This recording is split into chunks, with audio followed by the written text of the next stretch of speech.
Hi, today I am here with Tyrell Johnson.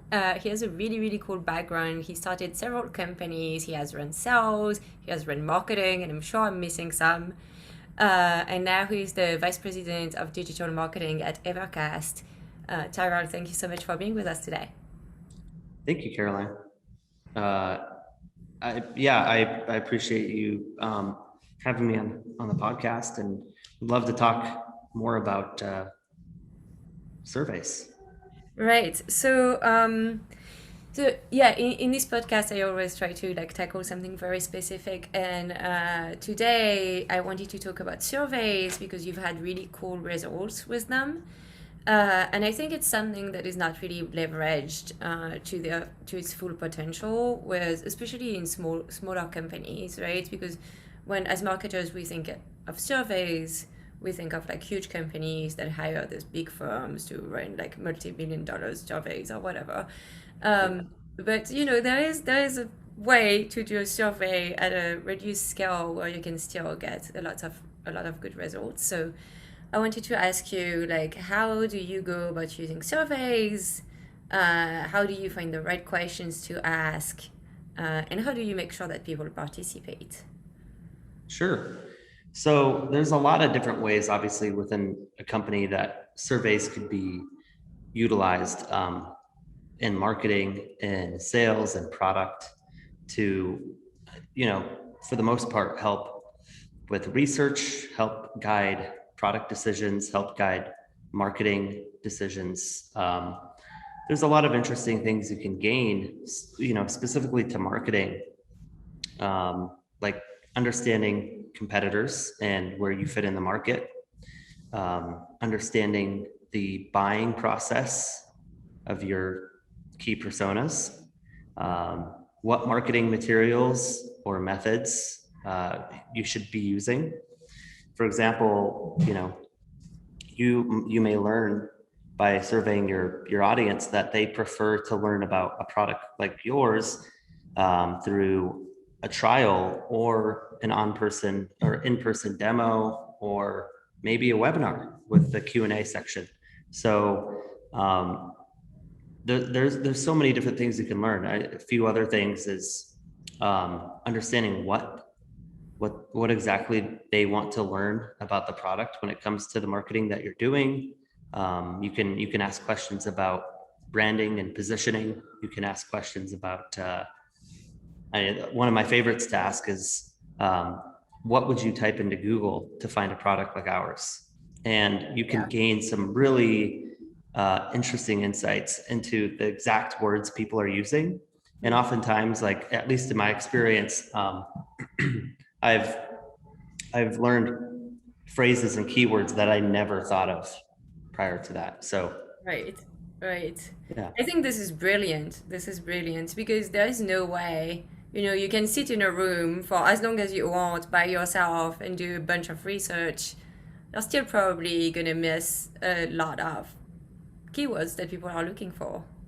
absolutely. And you know, something that I think I'm just trying to put myself in somebody else's shoes, whether they have a startup or some kind of small company and not a lot of resources. They may not have, especially early on when you're starting out, you may not have the benefit of a big audience, or a lot of customers or a waiting list to survey.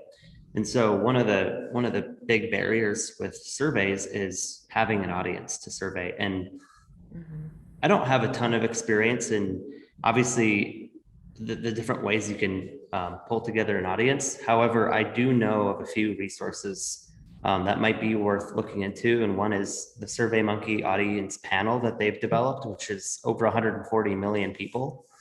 And uh, there's a lot of like different demographic and psychographic and different like characteristics that you can filter by within that audience. There's Quick Surveys Marketplace. They've got over 50 million people. And then of course Google surveys. So they've got their Google consumer surveys product offering.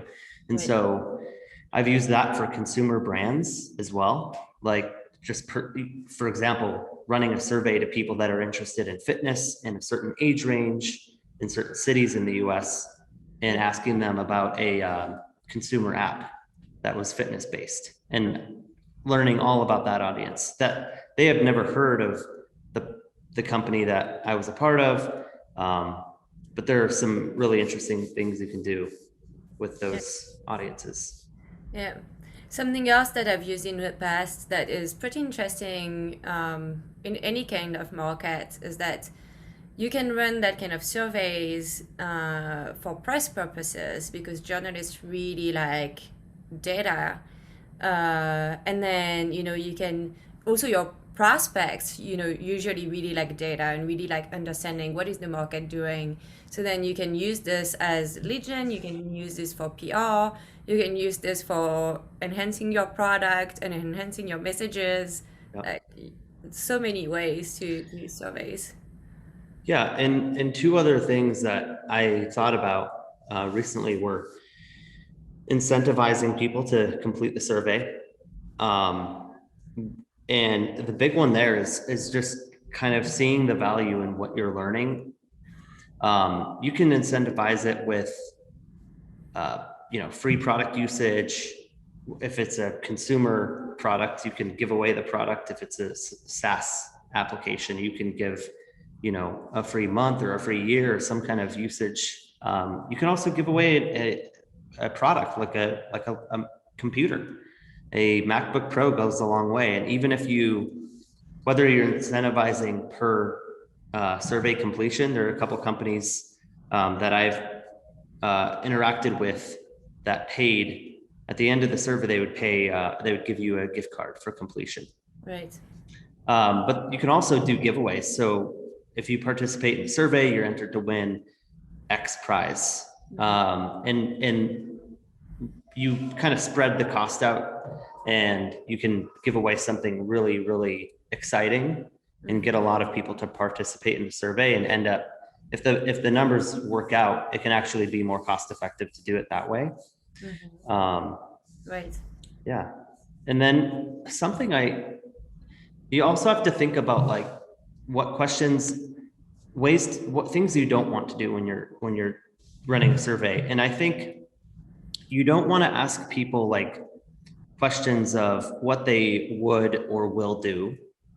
Like you want to ask questions that touch more on things that people have done, because the reason is you're not going to get reliable answers.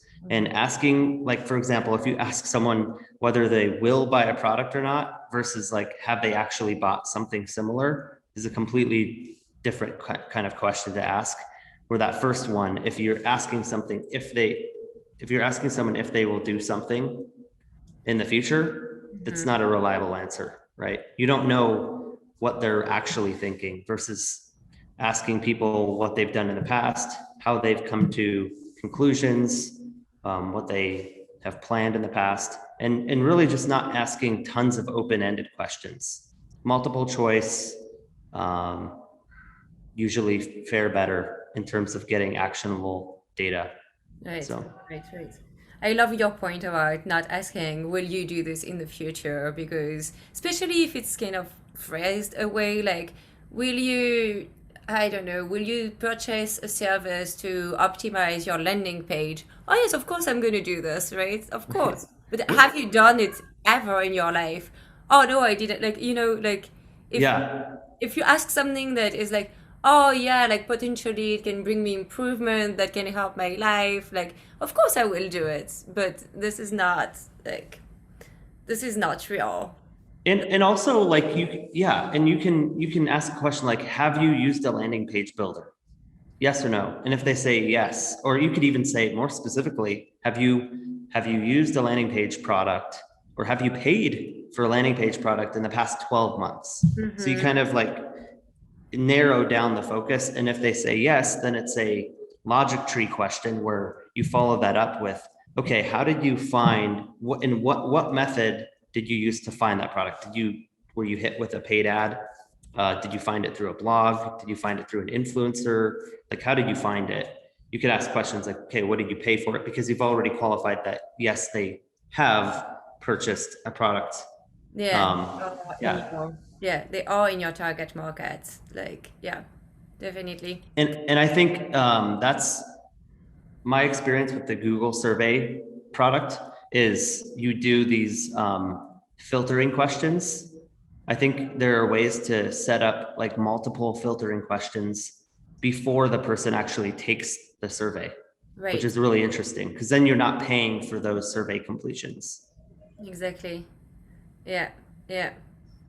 All right. Well, I think that was great. Yeah. Thank you so much, Chayo, Awesome. for coming. Yeah, thank you so much for having me.